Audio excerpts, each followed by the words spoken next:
안녕하세요. 오늘은 저번 시간에 말했던 그 문학의 감상 관점에 대해서 한번 배워볼 거예요. 감상법이라고도 할 수 있는데요. 문학을 분석하면서 시나 소설 등 학교에서 선생님들이 분석해주는 거 그냥 이렇게 적잖아요. 근데 그것도 분석하는 방법에 따라서 다 체계적으로 정리를 한 거거든요. 그래서 문학은 어떻게 관상하면 되는지, 그리고 어떤 관점으로 바라보면 되는지, 나는 지금까지 문학을 책을 읽었을 때, 영화를 봤을 때 어떠한 관점으로 해석하고 있었는지 한번 같이 봐볼게요. 자, 작품이 있습니다. 자, 우리는 이것 보고 문학 작품이라고 하는데요. 이 작품은 누가 쓰죠? 네, 쓰는 사람 보고 작가라고 하죠. 그래서 이 작가가 이 작품을 쓰고요. 읽는 사람은 독자가 읽습니다. 그래서 우리는 문학 작품을 읽으면서 작가와의 소통도 할 수 있는 거죠. 그래서 이 작가는 세계를 이렇게 바라보는구나, 나는 이렇게 바라봤었는데 하면서 뭐 여러 가지 지식의 폭도 넓힐 수 있고, 그래서 책을 많이 읽으라고 하는 건데, 이렇게 있어요. 근데 이 작가가 이거를 쓴 시대가 있습니다. 그래서 우리가 시대에 따라서도 문학을 분류하기도 하죠. 일단은 어떻게 감상을 해야 하는지 한번 해볼게요. 자, 우리는 이 작품 자체만으로 감상하는 방법이 있습니다. 자, 이분법으로 나누면은 내재적 관점이라고 하는데요.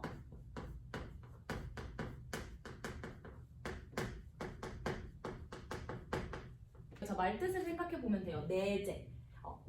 그냥 이 작품 안에서만 감상을 한다. 나는 뭐 작가가 누군지 몰라도 되고, 내가 느끼고 뭐 어떻게 느꼈는지 몰라도 되고, 뭐 언제 쓰였는지 난 관심도 없다. 난 그냥 일단 작품 이 자체만 감상을 해볼 거다라고 하는 게 내재적 관점입니다. 자, 이 내재적 관점이 있으면 당연히 뭐가 있어요?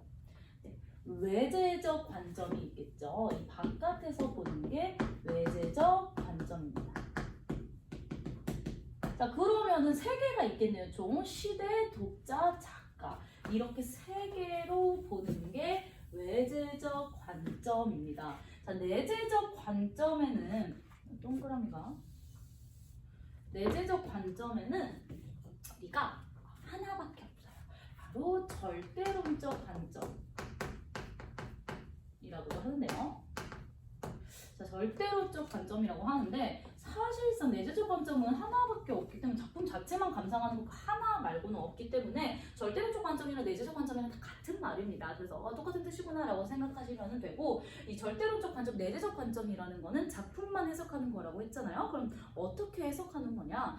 여기서는 역설법이 쓰였구나, 여기서는 반어법, 여기서는 표현법들이 어떤 게 쓰였고, 지규법이 쓰였고, 은유법이 쓰였고, 여기서는 이 시는 외형률이고 내재율이고, 이런 것들을 따지는 것들이 다 내재적 관점이라고 보면 되겠습니다.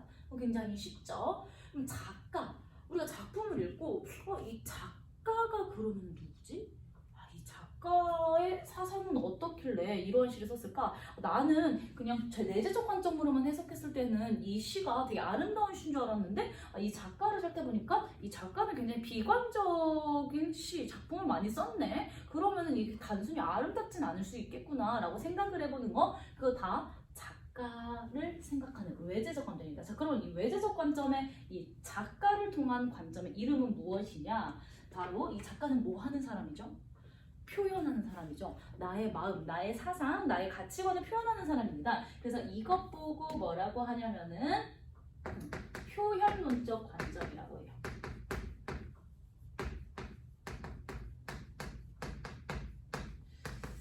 자, 이해되셨죠? 예를 들어서 작가는 자꾸 시대물만 써요. 이렇게 역사물만 쓸까라고 봤더니 역사를 전공하신 분이야, 이렇게 해서 알 수 있겠죠. 그래서 여러 가지 표현하는 예시는 이따 같이 한번 더 해볼 거고요. 자, 독자. 작품을 읽는 독자가 있겠죠. 이 독자는 작품을 읽고 여러 가지 깨달음을 얻습니다. 예를 들어 시로 해볼게요. 시가 아버지에 관한, 아까 성탄제의 시라고 해봅시다. 이 시를 읽고 나도 아버지 보고 싶다. 맞아, 우리 아버지 옛날에 내가 먹고 싶다 그러면 내가 아플 때는 막 그렇게 눈 바시고 먹은 다 해치면서 뭐든 사오셨는데 어디 너무 보고 싶네 라고 갑자기 그런 개인적인 경험이나 이런 것들이 떠올랐어요. 그러면 이거는 당연히 독자로 보는 관점입니다. 자, 이 독자가 작품을 보는 관점 보고 무슨 관점이라고 하냐면은 작품을 수용한다고 해서 수용론적 관점이라고도 하고요. 효용론적 관점이라고 합니다. 보통 교과서에는 효용론적 관점이라고 많이 나와 있기 때문에 효용이라고 할게요. 쉽게 생각하시면 돼요. 효용한다. 이 작품을 독자가 효용한다. 내가 그래서 받아들이고 느끼는 것을 얘기하는 게 바로 효용론적 관점이고, 이 작품이 쓰여진 시대가 있겠죠. 그러니까 이 시대가 중요한데 나는 그냥 단순히 사랑에 관한 시인 줄 알고 너무 아름답다고 읽었는데 알고 보니까 이 사람은 이 작품은 이 사람이 아니라 이 작품은 일제감정에 쓰인 거야.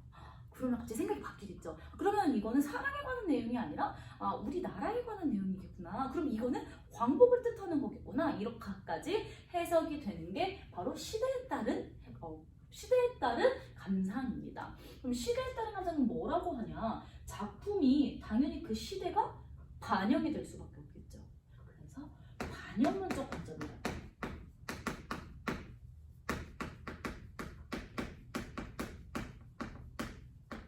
그래서 총 이렇게 외제적 관점은 세 가지로 나눌 수가 있는 거예요. 시대에 따른 거는 당연히 작품에 반영이 될 수밖에 없기 때문에 반영론적 관점이라고 하고요. 독자가 작품을 읽고 느끼고 깨닫고 수용하고 효용하기 때문에 효용론적 관점이라고 하고요. 작가가 누군지 궁금해 이 표현한 사람 어떻게 이 자기의 가치관을 표현했을까? 그것 보고 표현론적 관점이라고 합니다. 자, 이렇게만 하면은 잘 이해가 되지 않을 수도 있으니 제가 예시로 시 한 편을 가져왔는데, 한용운의 님의 침묵이라는 시입니다. 작품을 감상하는 방법을 배울 때 좀 대표적으로 많이 사용되는 시인데요. 여기서 님의 침묵이니까 님이 나온단 말이에요. 이 임이 과연 어떤 뜻을 가지고 있는지, 내재적 관점으로 보면 어떤 뜻인지, 외재적 관점으로 보면 어떤 뜻인지 한번 우리 해볼게요. 같이 읽어볼게요. 님은 같습니다. 같대요. 사랑하는 나의 님은 같습니다. 푸른 산빛을 깨치고 단풍나무 숲을 향하여 난 작은 길을 걸어서 차마 떨치도 갔습니다. 황금의 꽃같이 굵고 빛나던 옛 맹선은 차디찬 티끌이 되어서 한숨에 미풍이 날아갔습니다. 날카로운 첫 키스의 추억은 나의 운명의 지침을 돌려놓고 뒷걸음치쳐서 사라졌습니다. 지금 앞에 부분에서는 내가 뭔가 사랑하고 좋아하는 님이랑 이별을 했나봐요. 그래서 그동안 님의 추억들이 다 없어졌다, 사라졌다, 이렇게 슬픔을 얘기하고 있어요. 나의 향기로운 님의 말소리에 귀먹고 꽃다운 님의 얼굴에 눈 멀었습니다. 사랑도 사람의 일이라 만날 때에 미리 떠날 것을 염려하고 경계하지 아니한 것은 아니지만 이별은 뜻밖의 일이 되고 놀란 가슴은 새로운 슬픔에 터집니다. 지금 이별에서 슬프다는 거 더 심화돼서 얘기를 하고 있는데요. 사랑했을 때 사랑하는 것도 사람의 일이니 당연히 만났을 때 헤어질 거 생각을 했지만 그래도 난 너무 슬퍼 라고 얘기하고 있어요. 자, 이어서 읽어볼게요. 그러나 뭔가 전환이 됩니다. 그러나 나오면 전환되는 거죠. 그러나 이별은 쓸데없는 눈물의 원천을 만들고 마는 것은 스스로 사랑을 깨치는 것인 줄 아는 까닭에 걷잡을 수 없는 슬픔의 힘을 옮겨서 새 희망의 정수박이에 들이부었습니다. 우리는 만날 때 떠날 것을 염려하는 것과 같이 떠날 때 다시 만날 것을 믿습니다. 자, 여기는 불교 사상이 나왔네요. 떠날 때 다시 만날 것 믿습니다. 윤회 사상이죠. 만날 때 떠나는 것을 염려하는 거랑 같이 떠날 때도 다시 만나는 걸 염려한다. 이게 불교 사상이거든요. 그래서 윤회 사상이 들어가 있습니다. 뭔가 되게 지금 앞에서는 나 슬퍼, 나 너무 슬퍼, 우리 이렇게 서로 사랑을 약속하고 우리 첫 키스 추억도 있고 막 너무 슬픈데 갑자기 전환이 되죠. 그래서 이 부분은 보세요. 내 마음이 지금 이 마음이 있으면은 이 마음 안에 슬픔이 딱 들어가 있어요. 근데 이 슬픔을 어디로 꺼내요? 새 희망의 칸에다가 뿅 옮기는 거예요. 그러면 내가 슬픔이 있다만 하니까 희망도 있다만 하게 되죠. 그래서 되게 긍정적으로 갑자기 시가 바뀌고 있어요. 마지막엔 어떻게 끝나는지 봐볼게요. 님은 같지만은 나는 님을 보내지 아니하였습니다. 제 곡조를 못 이기는 사랑의 노래는 님의 침묵을 휩싸고 돕니다. 그래서 마지막에는 결국 뭐 불굴의 사랑, 언니가 다시 만날 거야, 막 이렇게 긍정적으로 끝나기는 하는데, 자, 이 시 뭐 내용은 그렇게 자세하게 분석은 안 할 거고요. 대략적으로 내용은 이해가셨죠? 그래서 님의 침묵이라는 시를 내재적 관점으로 한번 분석을 해보면 어떻게 할 수 있을까요? 마지막 우리 결 어디서 많이 들어보지 않았어요? 아, 님은 갔지만은 나는 님을 보내지 아니하였습니다. 역설법이 쓰였죠. 님이 갔는데 난 님을 안 보냈어. 말도 안 돼. 세상의 이치에 어긋나. 물리적으로 가능하지 않아요. 이런 거 보고 역설법이라고 해요. 그 우리 역설법을 찾아내는 거. 이 시 안에서 역설법, 무슨 수서법이 사용됐고 이런 것들을 찾아내는 것 보고 다 내재적 관점이라고 하는 거예요. 지금 이 시인이 한용운이고 뭐 이 시가 언제 쓰였고 그리고 나는 이 시를 어떻게 받아들였고 이런 거 들어갔어요? 아니죠. 절대 이런 거 안 들어가고 그냥 정말 작품만 딱 작품 안에서만 다른 거 다 배제하고 안에서만 보는 것 보고 내재적 관점 혹은 절대론적 관점이라고 하는 거고요. 이제 외재적 관점으로 한번 볼 건데 시인을 볼게요. 한용운이라는 시인은 불교 스님이에요. 그리고 일제감정기 때 분이시고요. 그러면은 우리 두 가지 필연론적이랑 반영론적으로 해석이 가능하겠죠. 아까 뭐라고 했어요? 님의 뜻이 뭔지 찾아보자. 님은 대체 누구인가?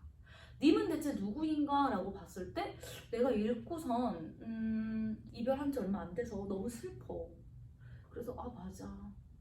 떠났지만 우리 언젠가 다시 만날 거고 이렇게 지금 나의 이별과 대입해서 읽고 애인이라고 생각하는 거 무슨 론적 관점이겠어요?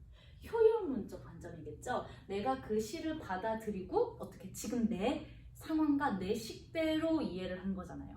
그런 것 보고 다 효용론적 관점이라고 하고요. 시인이 아까 스님이라고 했어. 그리고 아까 떠날 때 다시 만날 것을 믿어. 윤회사상이 들어가 있어. 자 그렇다면은 이 님은 어떻게 해석할 수 있을까요? 이 님은 절대자 이런 느낌으로 해. 그럼 반영론적 관점 이 시대를 봤을 때는요 조국이라고 볼 수 있겠죠. 지금 이 조국이 뺏겼어. 그래서 우리 막 이렇게 여러 가지 약속도 하고 우리 되게 좋았던 나날들 우리 대한민국 우리나라에서 되게 좋았던 일들만 생각하면서 아 사라졌네. 이제 끝났네. 라고 생각해서 슬퍼할 수도 있겠죠. 그래서 이런 것들은 다 반영론적 관점이라고 보시면 되겠습니다.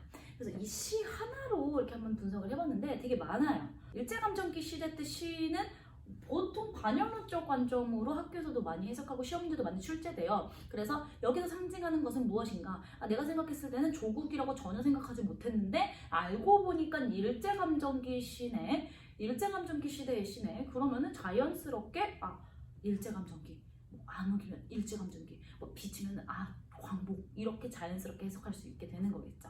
그래서 이 방법, 이 네 가지 총 방법을 잘 기억하시고 어떻게 해석하는지 한번 대입을 시켜보면 좋을 것 같아요. 다시 한번 정리하자면 작품 그 자체로 표현하는 것은 내재적, 나머지 외적인 거는 다 외재적 관점이라고 보는데 내재적 관점은 절대론적 관점 하나밖에 없기 때문에 두 개 같은 말이라고 보셔도 상관없으시고요. 그리고 작품은 이 다른 외적인 건 보지 않고 이 작품 자체만 해석하는 거 그게 바로 내재적 관점. 그리고 시대, 이 작품이 쓰여진 시대, 일제감정기 때 쓰였어? 그러면 조국이구나 이렇게 해석하는 게 반영론적 관점. 그리고 이 작가가 스님이야? 그러면은 이거는 뭐 절대자 신 이런 존재로도 볼 수 있겠네. 그래서 표현론적 관점으로 보는 거고요. 내가 이 시를 읽으니까 갑자기 헤어진 애인이 생각나. 그래서 나의 감정, 나의 작품의 감정을 그냥 주관적으로 해석하는 것 보고 효용론적 관점이라고 보면 되겠습니다. 자, 그래서 우리 이렇게 지금 작품의 관점 네 가지를 배웠는데요. 이거는 뭐 중학교 때, 고등학교 때 언제든지 뭐 시험 범위에 해당되는 거니까 기본적으로 알아두셨으면 좋겠습니다. 다음에도 기초 문학 파트 부분으로 다시 한번 돌아올게요.